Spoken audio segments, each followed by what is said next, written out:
It's not enough to sort of go, oh yeah, that's great. I'm serious when I say to you, they were the kind of hallmarks that I had to own. If I'm going to really speed ahead financially, I know what my costs are.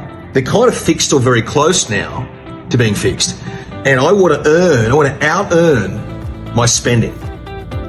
So when I say produce, start to hatch a plan. What are all the alternatives? What are my skills? What can I do? Is it me going to do some online sales through phone calls? I don't know.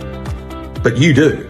You know what your strengths are and start to utilize them to the full.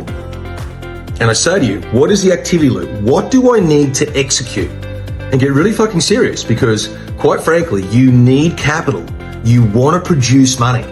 And not just survival. You shouldn't have 2, 3, 5, 10 grand in the bank. You should have at least 25, 30 grand in order to support yourself and have a little bit of comfort for the family at least.